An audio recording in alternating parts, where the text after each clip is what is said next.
d'abord, bien évidemment, vous souhaiter la bienvenue à tous pour cette troisième édition des matinales au cœur de la place du marché de la Condamine. Comme les années précédentes, il y aura plusieurs thématiques. Les femmes vendredi, le soin jeudi, demain l'éducation. Mais avant cela, place ce matin à l'écologie, avec différents experts et différents spécialistes. Je vous rappelle que ces matinales philo sont proposées bien évidemment par les rencontres philosophiques de Monaco, présidées par Charlotte Casiraghi, par la mairie et par Monaco Info. Alors écoutez, je pense que nous allons commencer pendant une trentaine de minutes à nourrir des échanges autour de cette, ou plutôt de ces tables. Et puis, bien sûr, je voudrais pour débuter commencer avec une citation justement de la présidente des rencontres philosophiques de Monaco, Charlotte Casiraghi, qui disait il y a quelques jours que la philosophie est une rencontre. Je me suis posé la question justement, est-ce que l'écologie, selon vous, est aussi basée sous une forme de rencontre avec la nature qui nous entoure, avec l'environnement? Je veux bien me lancer. On pourrait dire effectivement par définition qu'il y a de la rencontre dans l'écologie, puisque en fait la notion est née au XIXe siècle avec l'idée de placer l'organisme, non pas de le considérer non pas de manière isolée, mais à l'intérieur de son milieu. Au passage, je voudrais dire que je trouve le mot milieu beaucoup plus adapté dans le discours écologique que celui qu'on entend le plus souvent, qui est celui d'environnement. Parce qu'environnement, vous voyez, ça suppose un sujet, et puis qu'on jette dans le monde, et puis il se trouve que dans le monde, il y a une partie de ce monde qui l'environne, mais l'environnement se définit par rapport au sujet. Alors que le mot de milieu, c'est merveilleux, parce que c'est d'ailleurs une spécificité française qui fait que dans des textes anglo-saxons, parfois ils utilisent le mot milieu en le gardant en italique en français dans le texte. Parce que le milieu, vous voyez, au départ, on prend un segment AB, et puis qu'est-ce que c'est que le milieu? C'est le point qui est à égale distance des extrémités. Mais voyez que le point, donc le milieu, c'est un point au départ, mais qui ne se définit que par rapport à ce qu'il y a autour de lui. Et c'est comme cela que le mot milieu a pu, avec Auguste Comte au XIXe siècle, en venir à désigner ce qui est autour de ce point. Mais il y a une réciprocité dans le milieu entre le milieu environnant et ce qui vit à l'intérieur de ce milieu. Et donc j'aimerais qu'en langue française, on emploie beaucoup plus ce mot milieu dans l'écologie, parce que c'est le mot qui est vraiment adapté. Alors moi je dirais que l'écologie, c'est plutôt une rencontre avec soi-même, parce que la rencontre d'autrui, c'est quand même un face-à-face, c'est quand même une surprise, c'est une altérité, et la rencontre des autres vivants, la nature est effectivement surprenante, mais c'est aussi le milieu, justement, nous enveloppe. Ce n'est pas un objet posé devant moi. Je baigne dedans. C'est même le sens du mot milieu, l'atmosphère, l'eau, l'air. Ce ne sont ni des objets devant moi, et ni ce qu'on appelle en philosophie des noèmes. Je ne les constitue pas, mais ils me constituent. Donc il y a un revirement du constitué en condition de mon existence. Il y a quelque chose qui est, sinon de la passivité, du moins de la réceptivité, ce qui souligne que l'existence n'est pas seulement le projet, la volonté, mais elle a cette susceptibilité à l'air, à l'eau, au froid. Et donc, l'écologie, finalement, déplace notre regard, et en cela est une rencontre avec nous-mêmes, parce que nous sommes habitués à penser que nous maîtrisons les choses, que nous les manipulons, nous les tenons à distance, et au contraire, eh bien, quand nous respirons, nous ne nous en rendons pas compte quand ça va bien, mais si les conditions deviennent difficiles pour respirer, c'est compliqué, eh bien, nous sommes plus passifs, plus réceptifs. Donc moi, je dirais que c'est rencontre, oui, surprise, mais également rencontre avec soi-même et invitation à se penser, non pas seulement comme être ou avec les choses autour de soi, ce qui est le sens du mot environnement, mais comme être qui reçoit le monde et qui est dépendant donc de ces éléments, de ces aliments. Et donc ça veut dire aussi qu'il a à la fois une fragilité, une responsabilité très grande dans ce qui arrive. Si l'on prend le mot rencontre au sens de mot découverte, alors dans ce cas-là, la transition écologique est peut-être la redécouverte des limites planétaire. Et c'est en ça que cette question de l'écologie, qui est une question ancienne, et bon nombre de mes copanélistes ont étudié cette question beaucoup plus que moi, mais ce qui réactualise le discours écologique, ce qui le rend aussi prégnant, ce qui le rend aussi fondamental et ce qui le rend aussi indispensable, c'est la redécouverte pour nos sociétés occidentales des limites planétaires. À ce sens, c'est la rencontre de ce que nous ne pourrions plus faire, de ce que nous ne devons plus faire, et donc à ce titre de ce que nous devons transformer. Une fois qu'on a dit ça, reste à savoir dans quel monde on veut vivre, comment on y va et comment on fait en sorte que ce chemin soit acceptable par tous et toutes, et si possible synonyme de bonheur pour tous et toutes. Et là, vraiment, je m'en défère à vous, parce que moi, mon métier, c'est de poser des questions, et donc je pense que c'est vous qui avez les réponses. Moi, je ne suis pas philosophe, donc la réponse que je vais apporter, elle est un peu plus pragmatique. Moi, j'ai l'impression que l'écologie, ce que ça permet aussi, c'est des rencontres entre des personnes qui n'auraient pas dû avoir de lien entre elles, parce que finalement, je l'ai vu à travers le prisme des soulèvements de la Terre, l'écologie a permis de réunir sous une même bannière des personnes de milieux sociaux complètement différents, des professeurs, des médecins, des universitaires, des personnes qui étaient au chômage, des agriculteurs, des personnes qui vivent un petit peu en marge de la société, notamment dans des ZAD. Donc voilà, et aussi de tous bords différents, hein, parce que sous la bannière, encore une fois, des soulèvements de la Terre, il y avait des partis politiques qui se sont agrégés et qui ne partageaient pas forcément les mêmes idées, les mêmes opinions. Donc en ça, je pense que l'écologie est très intéressante parce que dans la mesure où elle nous concerne tous, hein, excusez-moi, c'est un peu impensif, mais elle permet à des personnes très très différentes de se rencontrer, de se retrouver et donc de porter ensemble un objet commun. Je poursuis le petit tour. Pour moi, l'écologie, c'est avant tout, pour me distinguer de ce qui a été dit et que je partage, l'écologie, c'est une méthode au sens grec de méthodos, la voie, le chemin du connaître, et c'est une méthode qui combine en permanence le processus, interrelation et transversalité. Ce qui ne va pas de soi du tout, évidemment. Il faut rompre avec les conseils municipaux, les gouvernements qui attribuent des prérogatives verticales. Monsieur, madame sécurité, monsieur, madame logement, monsieur, madame mobilité, etc. Tout ça ne doit plus fonctionner dans une démocratie écologique, puisque par définition, il faudrait une collégialité, puisqu'on est dans la transversalité. Mais ça, c'est très très difficile à faire, hein, bien sûr, parce que chacun tient à son petit domaine particulier. Alors, il y a très longtemps, une vingtaine d'années, j'avais publié un manifeste pour une écologie existentielle et je m'étais dit, c'est super, ça va plaire. Ça a été le silence total, tout le monde s'en fout. Et je crois que j'y reviens maintenant, je pense qu'il nous faut inventer justement, et là on revient à la notion de rencontre, dès qu'on parle d'existence, parce que c'est la vie qui est faite de rencontres. C'est pas simplement l'écologie, c'est notre existence de chacun d'entre nous, elle est faite de rencontres comme celle d'aujourd'hui, de rencontres avec des livres, avec des paysages, avec des difficultés, avec des colères. Et donc l'écologie, c'est tout cet ensemble-là. Oui, j'ai bien aimé des éléments de discussion, puisque d'une part, la dimension de rencontre était à l'égard, si j'ose dire, de la nature, du vivant, et d'autre part, avec des gens qu'on ne connaît pas ou qui ont des expériences communes, mais qu'ils inventent ensemble. Et de ce point de vue-là, il me semble que la généalogie de l'écologie a des choses à nous apprendre, parce que bien sûr, comme a dit Olivier Rey, c'est un discours scientifique sur la nature, mais la sensibilité écologique, elle a aussi des dimensions esthétiques, elle a aussi des dimensions politiques. Et il me semble que, bien sûr, des rencontres peuvent finir mal ou des rencontres peuvent conduire à des formes de domination. Mais dans l'idée de rencontre, il y a l'idée d'une interaction, a priori, sans domination. Et la naissance de l'écologie politique, elle est liée à une nouvelle sensibilité au XIXe siècle, notamment sensibilité romantique, qui justement récuse un rapport à la nature, un rapport au monde, qui est un rapport de domination.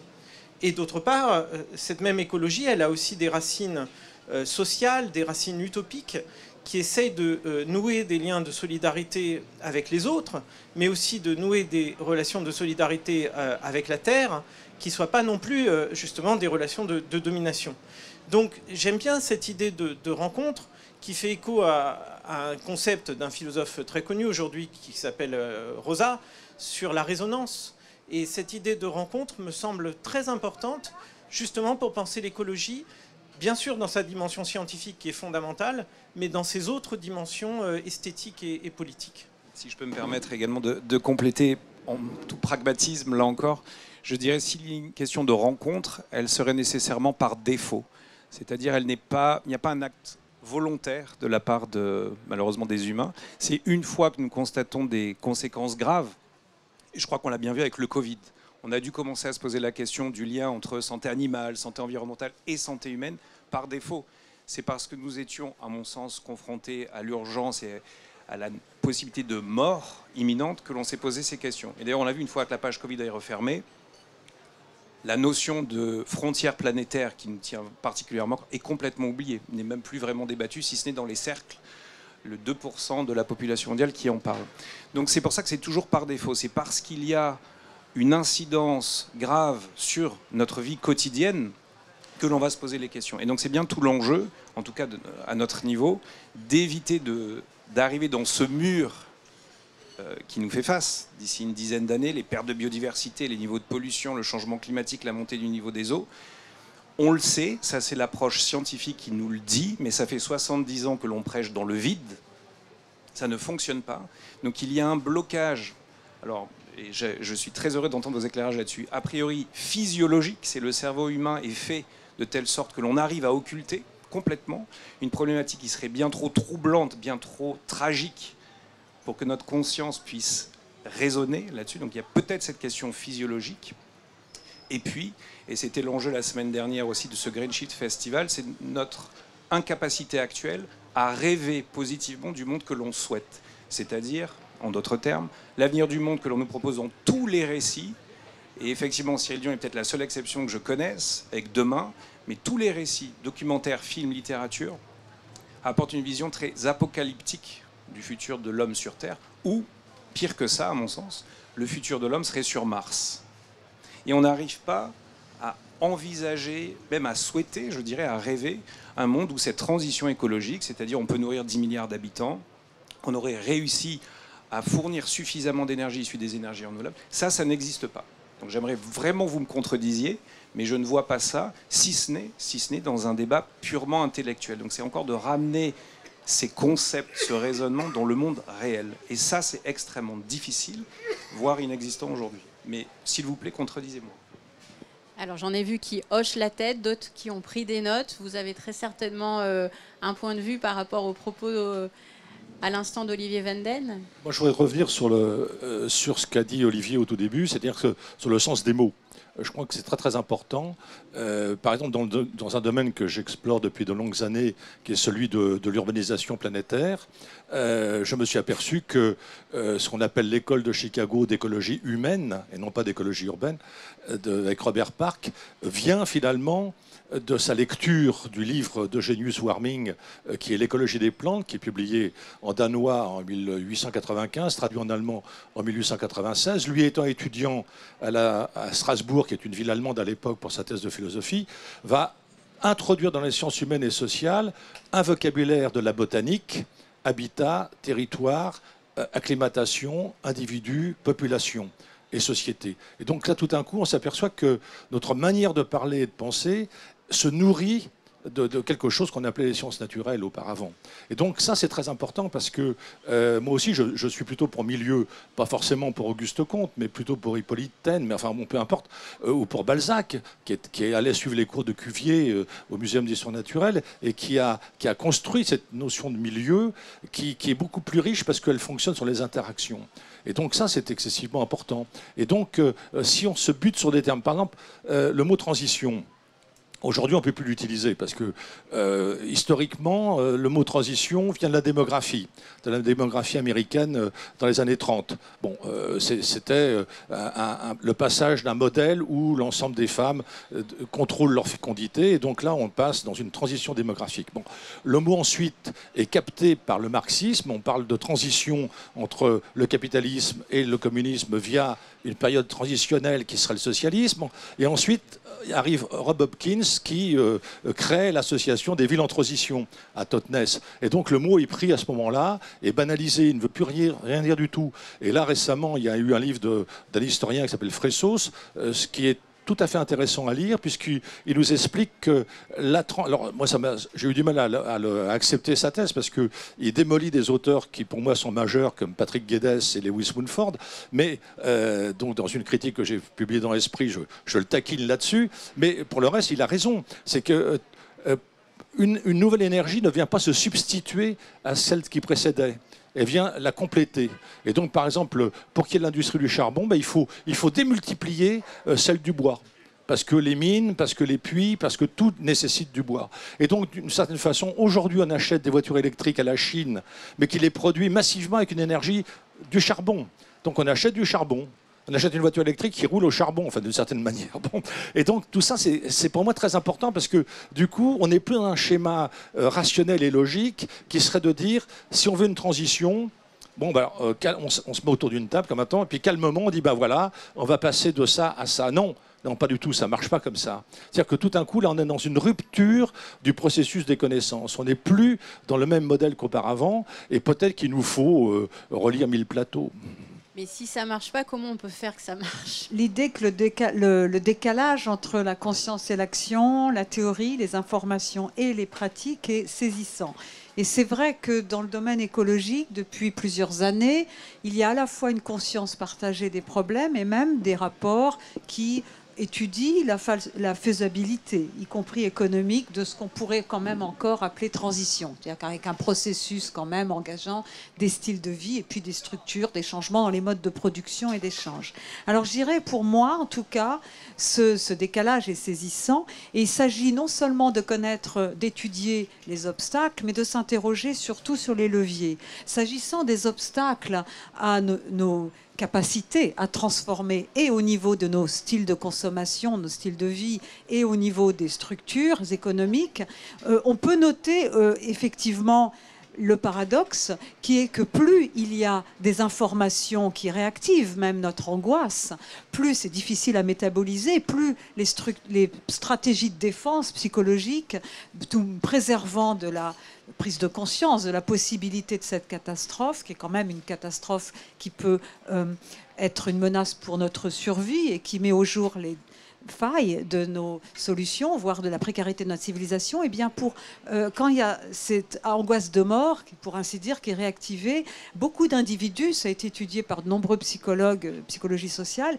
et bien ça donne à la consommation, ferment les yeux, sont dans le déni, parce qu'ils se protègent. Bon.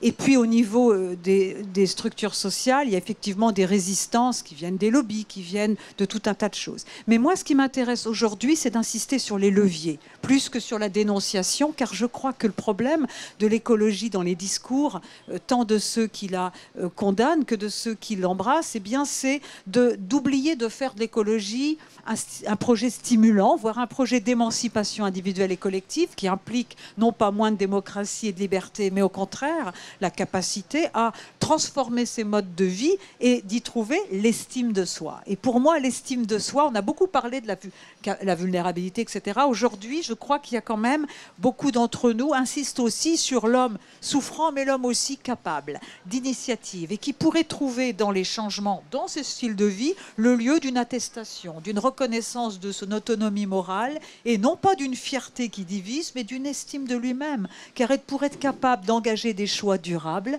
et sans estime de soi, eh bien on tombe dans les passions tristes et la tentation sera très grande de désigner des coupables pour se défaire de ce sentiment de petitesse, d'impuissance et de nullité dont nous faisons presque tous l'expérience et que les structures, la vie sociale, l'atomisation de la vie en société, la dépersonnalisation dont les individus font tous quasiment l'expérience à la modernité tardive, eh bien, ça a des conséquences sociales et politiques. Et puis au niveau évidemment des transformations économiques et politiques, bon, moi j'aime le mot transition, je sais, j'ai commencé à lire le livre de Fressos qui est très intéressant, mais je résiste moi, parce que moi c'est l'idée d'un processus avec une fin qui est un angle, un horizon, et avec l'idée que la fin, on la voit, l'horizon, mais qu'il s'agit ici et maintenant de se donner les moyens d'agir en tenant compte des savoir-faire et des milieux.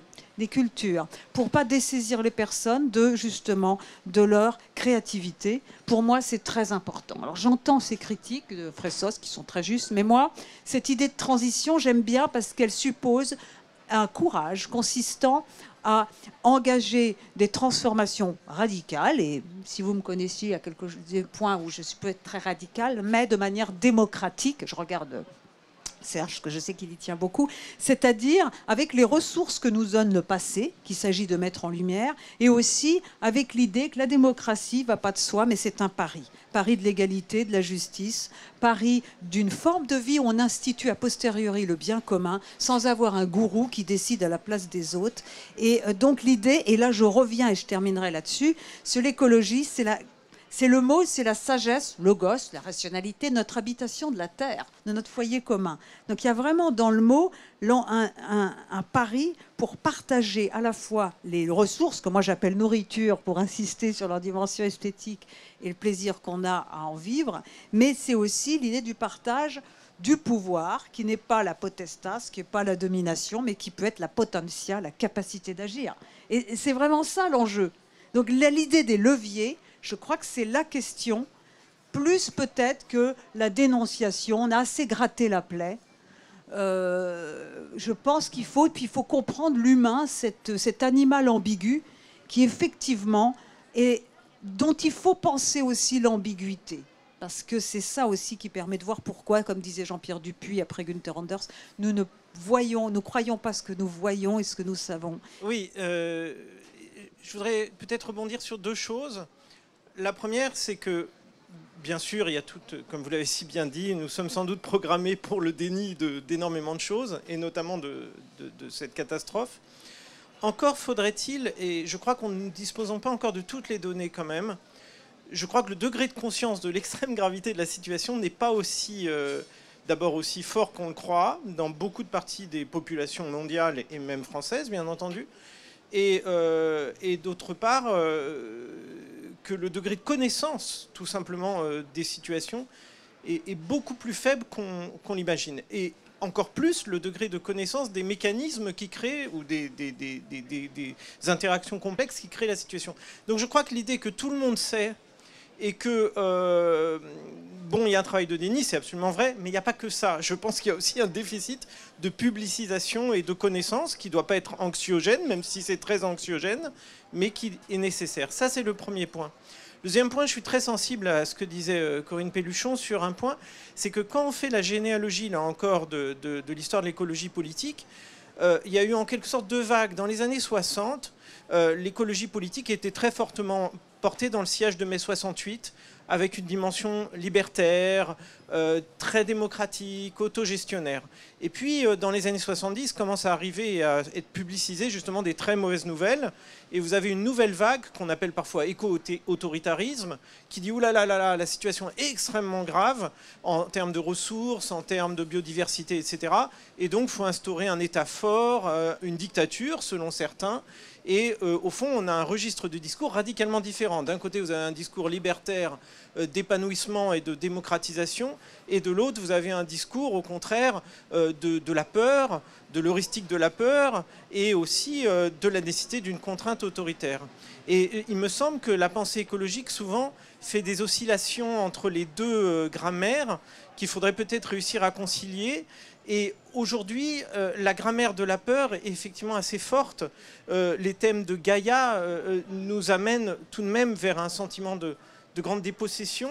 Et il y avait une écologie dans les années 70, je pense par exemple à l'écologie d'André Gortz, mais de beaucoup d'autres, dans le sillage de mai 68, qui insistait énormément sur la dimension individuelle, sur la dimension existentielle, sur la dimension d'épanouissement, typiquement post-68, c'est-à-dire arrêter avec la course au fric, arrêter avec la course à la notoriété, arrêter avec la course à beaucoup de choses inutiles, retrouver une vie authentique dans sa relation à soi, aux autres, à la nature.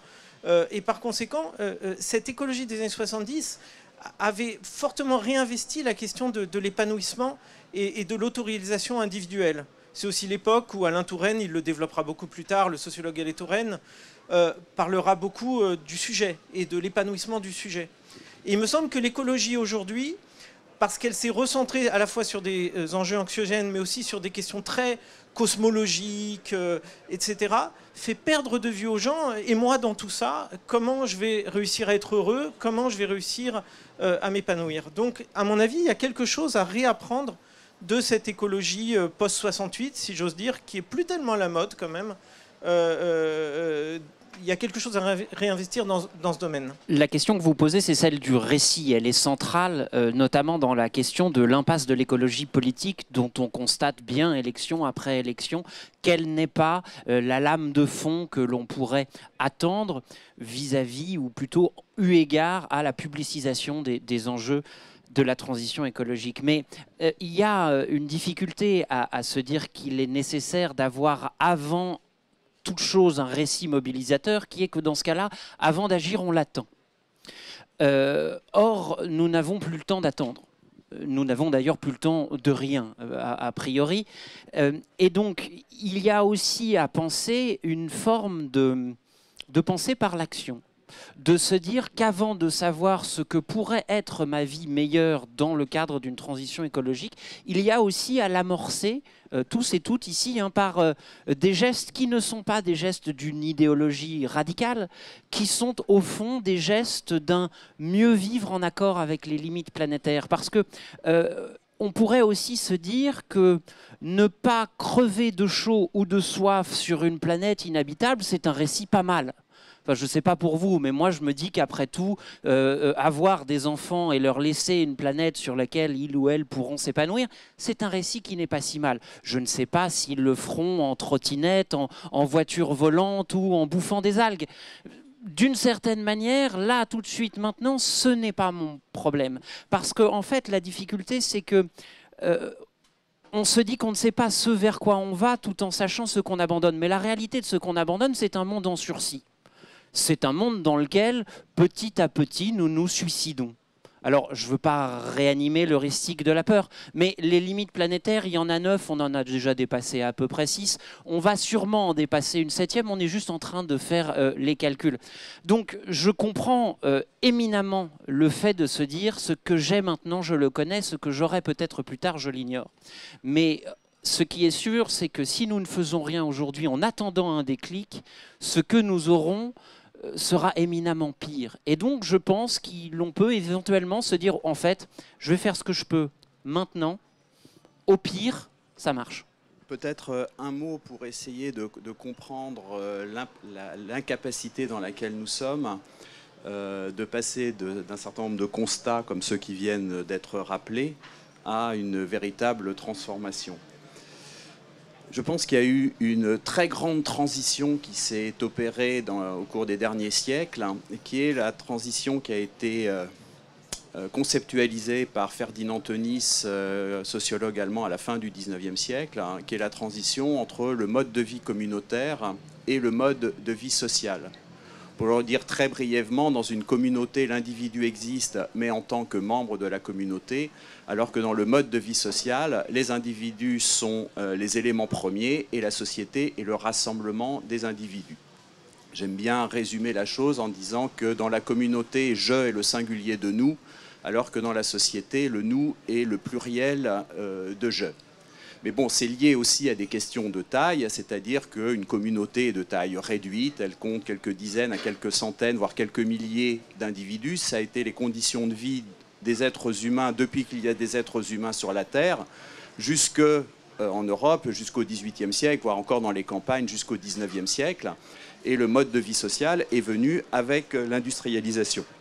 Et ce n'est pas pour rien que Ferdinand Tönnies écrit son livre à la fin du XIXe siècle en Allemagne, parce que le XIXe siècle en Allemagne a été un siècle de transition extrêmement violente entre une Allemagne rurale et une Allemagne industrielle. Comme Hegel le rappelait, le besoin premier de l'être humain, une fois qu'il a satisfait ses besoins les plus immédiats de nutrition et d'abri, c'est la reconnaissance. Et à l'intérieur d'une communauté, chaque individu a une reconnaissance minimale par le fait qu'il est connu par les membres de la communauté. En revanche, dans le mode de vie social, aucune reconnaissance a priori n'est assurée, sinon des droits abstraits. Parce que, vous voyez, dans un village, chaque personne, quand elle croise quelqu'un, elle est connue par cette personne, alors que dans une très grande ville, l'inconnu est la règle et le connu est l'exception. Et alors, comment peut-on se faire reconnaître socialement alors qu'on n'est pas connu personnellement par les personnes? On va l'être par des signes extérieurs et ça passe par la consommation. Et c'est pour cela que dire que la difficulté de passer de constats très alarmistes sur l'état de la Terre au changement des conduites est extrêmement difficile, parce qu'en même temps, nous continuons d'être des membres d'une société où on existe socialement à travers de la consommation. Moi, j'écris régulièrement des articles dans un journal qui s'appelle La Décroissance et qui a été fondé par Vincent Chenet, qui a été d'abord un publicitaire et qui ensuite est devenu casseur de pub. Mais effectivement, il y a une contradiction entre prôner une transition écologique et continuer à vivre dans un monde où il y a de la publicité. Si on voulait vraiment prendre au sérieux les choses, est-ce que ce n'est pas d'abord la publicité qui sans cesse véhicule l'idée que l'on existe socialement parce que l'on consomme? Là, il y a une contradiction, si vous voulez, qu'il faudrait quand même attaquer à un moment donné. Juste pour compléter, même pas compléter, mais illustrer ce que disait M. Ray à l'instant, et qui revient à la question de qu'est-ce qu'on abandonne et on ne sait pas où on va. Pour illustrer l'âge des injonctions paradoxales que nous vivons et le rôle étrange de la publicité, prêtez attention la prochaine fois lorsque vous entendrez une publicité pour une voiture. On va essayer de vous vendre une voiture, hein. C'est un truc, en gros, ça pèse 2 tonnes et vous serez seul dedans à peu près 95% des trajets et vous vous en servirez au mieux, a priori, 4 fois par jour. 90% du temps, ce sera à l'arrêt, dans la rue. À la fin de cette injonction à l'achat, on dit « achetez une voiture, ça coûte cher, mais pour vos trajets quotidiens, privilégiez les transports en commun ». C'est-à-dire qu'on va vous demander d'acheter quelque chose tout en vous suggérant de ne pas vous en servir. Alors effectivement, il y a là une difficulté pour notre cerveau à comprendre ce qu'on attend de nous, tout en sachant que dans les grandes villes, en tout cas, la majorité des trajets en voiture font moins de 5 km. Alors, je continue, parce que cette remarque-là, moi je travaille surtout, comme je l'ai dit, sur les villes, et je pense qu'on est dans l'urbanocène, donc c'est quelque chose de différent, évidemment, que le nouvel âge de l'anthropocène. Et la Terre est urbaine. Les modes de vie de consommation généralisés passent par cet esprit des villes qui est mondial. Et il nous faut avoir une dimension planétaire. Bon. Il y a quelques années, j'ai fait un bouquin qui s'appelait Désastres urbains, que j'ai dû actualiser récemment, et je me suis aperçu que tout ce que je dénonçais s'était aggravé. C'est-à-dire que jamais on a autant bâti de gated community, c'est-à-dire d'enclaves résidentielles sécurisées. C'est le premier produit immobilier au monde. Et donc là, je pense que ça, c'est une sécession totale des territoires. À Marseille, où j'étais invité par un collectif de citoyens, un sociologue a recensé 1550 voies privées dans une seule ville comme Marseille. Donc ça montre aussi que communauté, société, comme disait Olivier, c'est quelque chose qui ne fonctionne plus de la même manière. Sur les 17 000 aéroports qui existent au monde, plus de 11 000 aujourd'hui, en 2024, s'agrandissent. Les tours opérateurs en Turquie valorisent un circuit de tous les centres commerciaux turcs. C'est ça que les enfants offrent à leurs parents comme cadeau pour leurs 50 ans de mariage. C'est un petit tour de tous les centres commerciaux de la Turquie. Donc tout ça, il faut l'avoir en tête, parce que la conscience écologique que nous mentionnons, nous, ici, et on est tous d'accord, elle n'est pas partagée à l'échelle planétaire. Et il ne faut pas tomber non plus dans l'excès inverse. Bon, les bidonvilles, par exemple, ce n'est pas une solution environnementale, écologique. Ce n'est pas vrai. C'est la manifestation d'une incroyable inégalité sociale, d'une pauvreté absolue. Il ne faut pas croire qu'on va pouvoir s'inspirer des modes de vie des bidonvilles. Non, là, il ne faut pas non plus en rajouter. Et alors, moi, je pense que ce que disait Serge tout à l'heure est très juste. C'est que les romans, les chansons, le cinéma, quand ils nous parlent du futur, c'est un futur qui est catastrophique. Là, écoutez les raps et les slams, c'est incroyable, à l'échelle mondiale encore une fois, hein, parce que c'est pas les rappeurs des cités autour de Paris, c'est ceux qui chantent en Indonésie, aux Philippines, etc. C'est une vision d'un côté soit pro-consommatoire, une société consumériste, soit au contraire quelque chose qui est du domaine de la collapsologie, quoi. Pour ce qui est rebondir sur la question qui a été posée sur agir maintenant, en quelque sorte, et non pas se projeter dans un enfer ou dans un paradis, mais pas grand monde se projette de cette façon maintenant. Je crois qu'il y a plusieurs niveaux, c'est-à-dire que vous disiez, vos parents vous disaient de fermer le robinet quand vous brossiez les dents, mais c'est à la fois un acte individuel, mais c'est déjà un acte collectif, c'est-à-dire c'est un acte qui a une dimension politique. Et je veux dire par là que même la consommation, elle pourrait être bien plus politisée. On n'a pas beaucoup de mobilisation de consommateurs ou d'orientation de la consommation. C'est-à-dire que je pense qu'il faut... Certes, les choix de vie, les choix de consommation, en plus souvent avec des budgets contraints, sont des choses individuelles, mais ce sont des choses collectives et qui peuvent être infiniment plus politisées qu'elles ne le sont. Et donc qui peuvent aussi avoir qui peuvent être un élément parmi d'autres, c'est-à-dire la transformation des structures elles-mêmes, d'une transformation plus générale. Mais au-delà, je voudrais revenir sur cette action ici et maintenant, parce qu'à mon avis, il y a plusieurs niveaux. Il y a le niveau de la contestation, et comme vous le dites si bien, ça remonte à très longtemps, hein, la désobéissance civile, au mouvement des années 70, qui ont beaucoup déjà pratiqué ce genre de choses. Il y a les expériences ou contre-expériences que notamment la littérature américaine appelle préfiguratives. Ce sont toutes les communautés alternatives dont les ZAD font partie en un certain sens. Et je dirais que beaucoup de ce qui se joue dans le discours écologique pointe ces dimensions-là en disant écoutez, les manifs, ça marche pas, le politique institutionnel, ça marche pas, et donc c'est là que ça se joue. Et c'est là que je suis pas tout à fait d'accord. C'est-à-dire que bon, les jets de soupe sur les tableaux sont sanctionnés maintenant. Avec Madame Meloni, ils sont en train d'être beaucoup plus sanctionnés. Qu'est-ce qui va se passer dans des futures élections en France? Au niveau des sanctions, on pourra crier sur l'État autoritaire. Je ne sais pas ce que ce sera dans quelques mois, si on a un État beaucoup plus autoritaire encore. Et ce que je veux dire par là, c'est que cette façon un peu aristocrate de dire la politique institutionnelle, bof, de toute façon c'est business as usual, et ce qui se joue c'est ailleurs, je pense que c'est un peu dangereux. C'est-à-dire qu'il faut jouer sur tous les tableaux de mon point de vue. Et si on délégitime la politique institutionnelle, je crois qu'on affaiblit aussi la politique anti-institutionnelle. Donc, de mon point de vue, il y a aussi une dialectique à construire entre ces différentes dimensions pour agir ici maintenant. Je veux dire par là qu'agir ici maintenant, c'est vraiment pratiquer, contester, avoir des modes de vie collectifs alternatifs, mais c'est aussi, par exemple, avoir ce geste infiniment vulgaire pour beaucoup qui s'appelle voter, par exemple.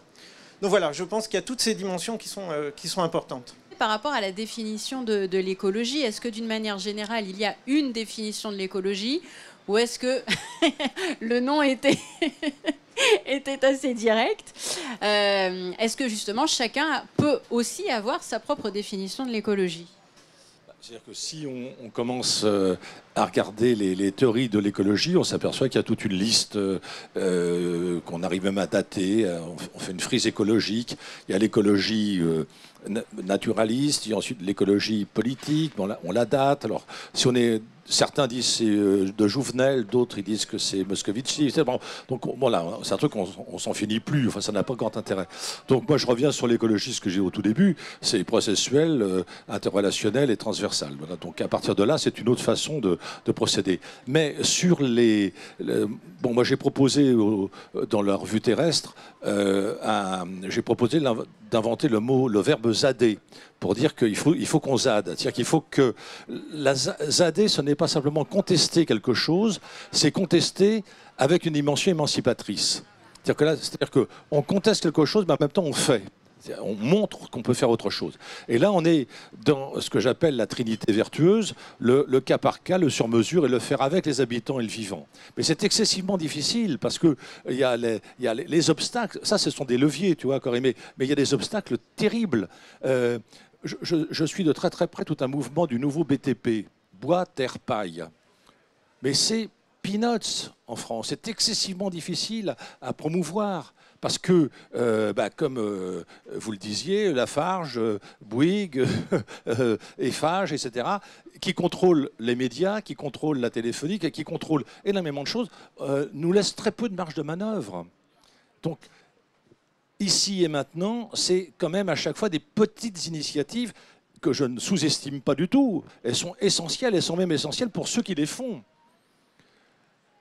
Je donne un exemple pour montrer aussi comment ça peut être positif ici et l'être un peu moins là. Par exemple, la notion de tiers-lieu, qui est inventée aux États-Unis en 1989 par un sociologue, Oldenburg, qui explique que les Américains de la suburb ont deux lieux, leur maison et puis leur lieu de travail. Et il dit qu'il leur manque un lieu de sociabilité. Et ce sera ce tiers-lieu. Mais ce tiers-lieu, il est spontané, il coûte rien, et il n'est pas durable non plus. C'est un salon de coiffure, c'est un bar, c'est une librairie où les gens se retrouvent après le boulot. Nous, en France, tout de suite, le tiers-lieu, ça devient une institution subventionnée. Alors c'est sympathique, moi je suis tout à fait pour, mais ça ne peut pas fonctionner parce que n'oublions pas que le président, qui est encore président, je crois, Macron, a donné 2 millions d'euros au tiers-lieu il y a 2 ans. Bon, non, le tiers-lieu, ça ne peut pas fonctionner ainsi. Alors on peut appeler ça autrement, coworking, Fab Lab, etc. Ok. Mais ce ne sont pas des pépinières d'expérimentation sociale, comme la ZAD l'est. C'est tout à fait autre chose. Hein. Ce qui est intéressant, c'est ce que je suggérais au début de la discussion, c'est qu'il y a plusieurs acceptions du mot écologie et plusieurs percées du mot écologie.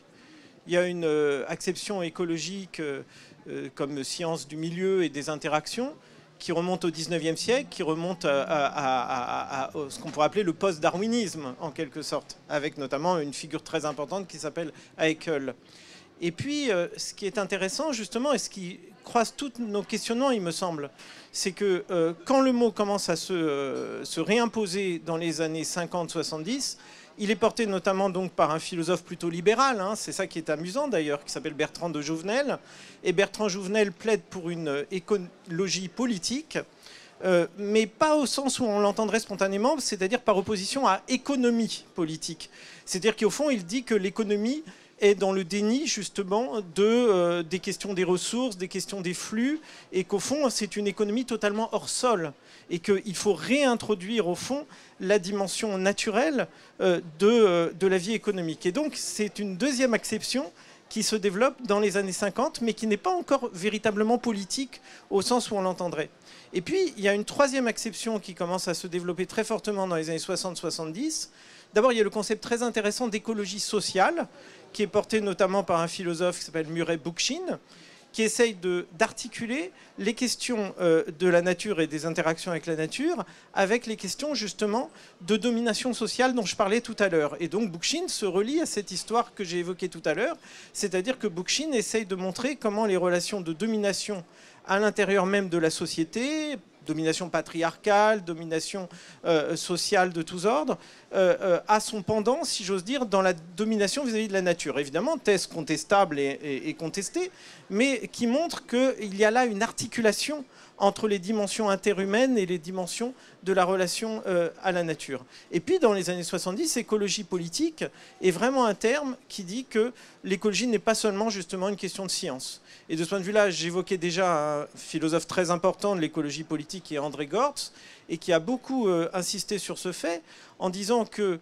finalement, on pourrait avoir ce qu'il a appelé aussi un écofascisme, mais on pourrait avoir une écologie dite scientifique qui serait une écologie autoritaire, étatiste, qui finalement piétinerait la démocratie, etc. Et donc lui plaidait au contraire pour une écologie qui soit liée à notre monde vécu, à nos interactions avec les autres, avec la nature, et qui plaidait pour que finalement la question de l'écologie soit indissociable de la question non seulement démocratique, mais de la question du dépassement du capitalisme, car il est clair que du point de vue de Gortz et de beaucoup de cette écologie, y compris celle de Bookchin, cela passait évidemment aussi par une transformation radicale des modes de production et des modèles de société. Donc voilà, il y a plusieurs exceptions. Et évidemment, dans l'écologie scientifique, il y a eu 1000 débats, j'en prends un seul.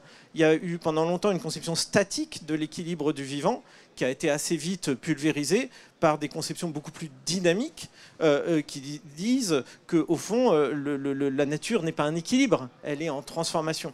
Donc même du point de vue scientifique, évidemment, il y a eu des débats internes extrêmement forts et il y en a encore aujourd'hui extrêmement forts. Il y a eu effectivement dans les années 70, notamment au tout début des années 70, 73 si je ne m'abuse, Sylvain Routelet, qui était le premier mari de la une des grandes écoféministes, Plumwood, qui a écrit « A-t-on besoin d'une nouvelle éthique ?» Et effectivement, la critique de l'anthropocentrisme, du fait que l'humain verrait la valeur des choses à la lumière de ses propres intérêts limités, de ce point de vue, eh bien, c'est complètement, pas pulvérisé, mais critiqué, dénoncé par le besoin d'une écologie qui intègre l'importance, la valeur non instrumentale des autres qu'humains, donc nature. Et ça, c'était vraiment important, ça a apporté beaucoup, évidemment. C'était une critique de l'acosmisme ou de la manière dont les philosophies de la liberté pensaient l'humain comme arrachement à la nature comme un décor de l'histoire, et puis bon, voilà. Mais ce qui comptait, c'était évidemment la liberté, le projet, et on comprend pourquoi. Et je finirai juste par une chose, une petite expérience. Bon, moi, on m'a nommée marraine d'un prix dans ma région natale, la Charente, que finalement je connais très mal.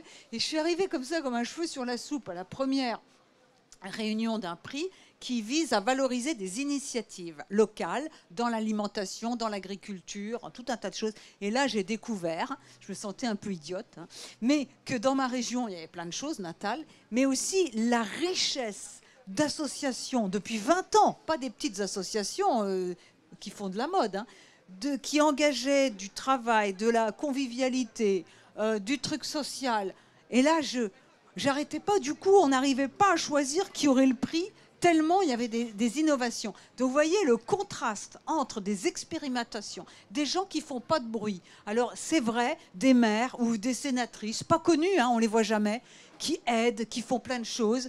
Et puis on ouvre la télé et on voit, il n'y a rien, que des discours négatifs. Et là, donc moi je suis sortie de ce rendez-vous, alors en me sentant un peu idiote parce que j'ignorais tout de ma région, et à la fois très heureuse et en même temps toujours un peu angoissée et déprimée parce que je me disais quel décalage entre la réalité sociale, la créativité et ce que les médias mettent en avant.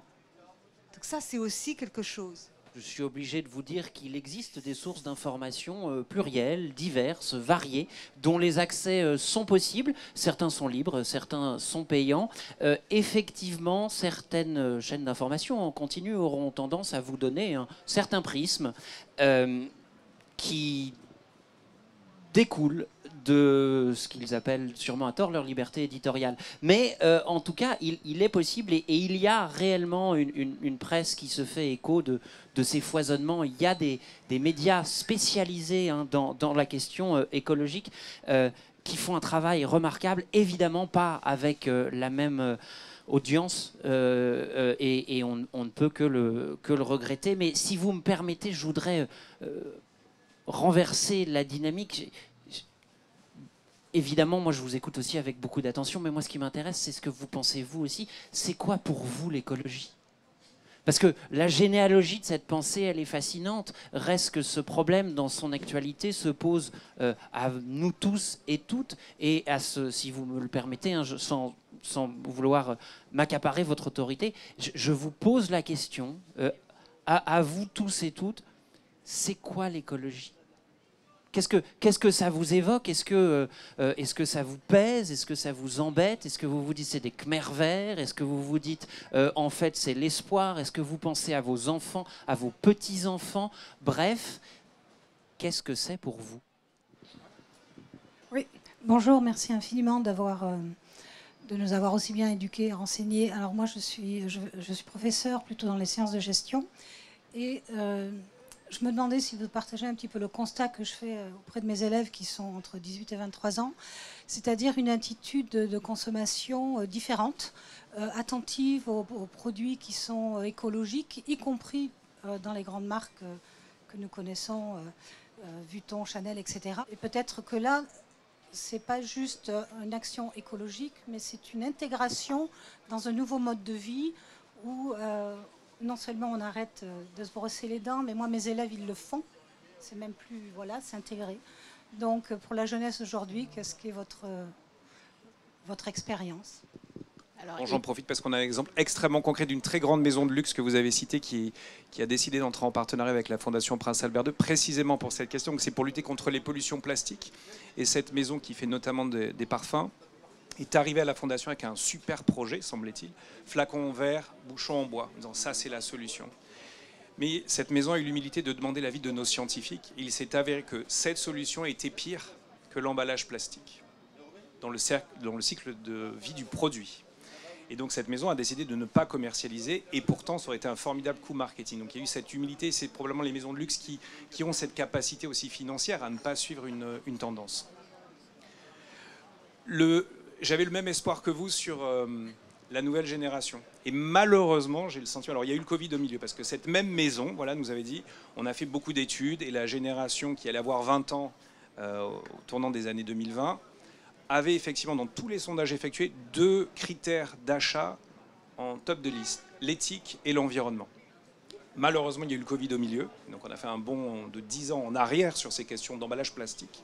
Encore une fois, mais pour aller un petit peu plus loin, il semblerait, et là encore vous savez bien mieux que moi, mais la jeunesse, au démarrage, avant de rentrer sur le marché de l'emploi, est assez activiste, assez engagée, a des valeurs très fortes. Mais il semblerait qu'en entrant sur le marché du travail, et dans les 10 premières années, on ait tendance à devenir plus conformiste, voire conservateur, et au final à reproduire des schémas familiaux, si je puis dire. Et donc c'est malgré tout ce qui est en train un petit peu de se passer, puisqu'on n'a pas le raz-de-marée attendu dans la décennie 2020 de ces nouveaux acheteurs, nouveaux consommateurs qui auraient ces grandes valeurs comme valeur cardinale de décision d'achat. Ça ne se produit pas. Vous voyez, on voyage toujours autant, si ce n'est plus, il y a toujours plus de consommation. Donc. Il y a effectivement une difficulté à voir les jeunes comme une classe homogène. Une génération, c'est une cohorte en réalité. Si on regarde les chiffres, le premier parti chez les jeunes aujourd'hui, c'est le Front National, qui n'est pas connu pour sa grande propension à vouloir protéger le vivant. En revanche, et pour aller dans votre sens, nous n'aurions pas aujourd'hui cette conversation sans les immenses mobilisations menées en priorité par des jeunes, avec en figure de proue Greta Thunberg, si effectivement ces jeunes-là n'avaient pas été sensibilisés plus tôt et s'ils n'avaient pas pris conscience plus tôt que nous des enjeux. Maintenant, est-ce que leur vertu affichée se retrouve tout au long de la vie? C'est compliqué, il faudra le voir tout au long de leur vie. En revanche, il y a quelque chose qui est très vrai, c'est que je pense que vous avez ici, toutes et tous, des enfants. Je pense que la capacité de nuisance d'un enfant à la table de dîner du dimanche soir est immense. Et à ce titre, si ces jeunes-là sont plus sensibilisés et qu'ils vont vous dire tous les dimanches soirs, maman, papa, le poulet, ok, il est hyper bon, mais on va peut-être se mettre aux légumes, ça va vous emmerder. Et au bout d'un moment, peut-être que pour leur faire plaisir, vous allez peut-être une fois par mois faire un dîner entièrement végétarien. Eh bien, ce geste-là, même s'il ne faut pas en rester que à des stratégies individuelles, il est déjà immense. Je rejoins ce qui a été dit. Le premier signal dans un acte d'achat, c'est le signal prix. Certes, une grande partie de cette jeunesse milite et pour autant, elle achète massivement en masse des vêtements Shein qui viennent de Chine et qui ont une empreinte carbone absolument considérable et complètement pourrie. La difficulté pour cette jeunesse, c'est qu'elle est prise dans ces enjeux contradictoires, dans ces injonctions dont nous parlions, c'est-à-dire il faut être plus proche mais plus présent, plus heureux mais moins consommé, être vertueux mais être visible. En réalité, il faut qu'il y ait là-dedans, évidemment, un effort intergénérationnel. Si à un moment, ils nous disent « faites mieux », il faut que nous puissions ensemble dire « ok, ben on va faire mieux ensemble ». Sans eux, nous n'aurions pas cette discussion. Je pense que c'est déjà une première victoire. Et puis, il faut espérer quand même que cette prise de conscience ne disparaîtra pas complètement. Je pense que si, tel que les prévisions du GIEC le disent, nous allons vers, en France, une montée des températures qui serait plutôt de l'ordre de 2,7 degrés, a priori, cette mobilisation ne va pas affaiblir parce qu'on va avoir très, très chaud. C'était peut-être le mot de la fin. Mais... Il est pour vous.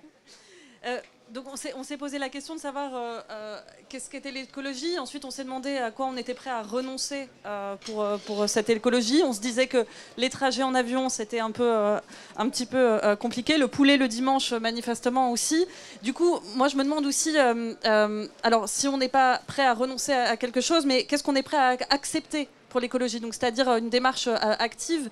Et là où je veux en venir, pour revenir encore à mon sujet de prédilection, c'est quels sont éventuellement les modes d'action qu'on est prêt à accepter et du coup, avec le discours qui peut accompagner ces modes d'action, parce que voilà, tu as cité l'exemple de la consommation, par exemple, Madame disait, oui, il y a une consommation un peu plus responsable, éco-responsable de la part des jeunes. Moi, je crains qu'en réalité, la majorité de la planète consomme chez Shine, qui est une espèce de marque de pas très bonne qualité, et voilà, d'ultra fast fashion.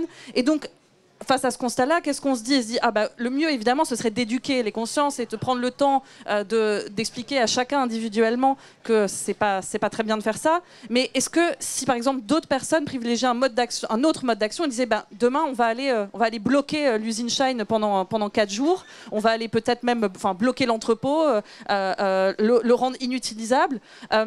Est-ce qu'on serait prêt à accepter ce mode d'action-là? Et est-ce qu'on serait prêt à contrecarrer, à contester le discours qui serait tenu de manière publique sur cette forme d'action? Parce qu'on l'a dit tout à l'heure, il y a la question de la violence. C'est un sujet sur lequel on pourrait disserter, je pense, pendant des heures, surtout les personnes qui sont présentes à cette table encore plus que moi. Mais qu'est-ce qu'on entend par la violence? Qu'est-ce qui ressort de la violence? Et dans le discours gouvernemental, c'est très intéressant de voir comment ils utilisent ce mot-là comme un mot un peu épouvantail pour faire peur, en disant notamment, voilà, les soulèvements de la terre, on a voulu les dissoudre parce qu'ils provoquent à des agissements violents contre les biens. Cette phrase qui sort vraiment du Code de la sécurité intérieure, que j'invente pas, on autorise, on permet la dissolution de groupements qui provoqueraient à des agissements violents contre les biens. Mais il n'y a pas de violence contre les biens. Il y a des violences contre les personnes. Le code pénal, là-dessus, il est très strict. Des violences contre les biens, c'est quoi? Ce sont des dégradations, en réalité. Et donc, est-ce que, par exemple, on serait prêt à se dire, oui, pour lutter pour l'écologie, je ne parle pas encore une fois à titre personnel, c'est en tant qu'avocate que je vous dis ça, mais est-ce que pour l'écologie, que sommes-nous prêts à accepter? Est-ce qu'on serait prêt à accepter, par exemple, des modes d'action qui prônent non pas la violence contre les biens, mais qui utilisent des actions de blocage, de dégradation? Donc voilà, c'était encore une petite réflexion que je voulais apporter au débat. Dont vous allez parler tout à l'heure, me dit Monsieur Kouchner. Oui, j'espère que j'ai pas trop spoilé la Non, je ne crois pas. Donc on va clore cette matinale philo sur cette question, mais qui, comme vous l'avez dit, va se poursuivre puisque cette journée consacrée à l'écologie continue au théâtre Princesse Grace. Côté public, sachez que demain, nous nous retrouverons ici à 9h30 et cette fois-ci, l'éducation sera à l'honneur. Merci à tous.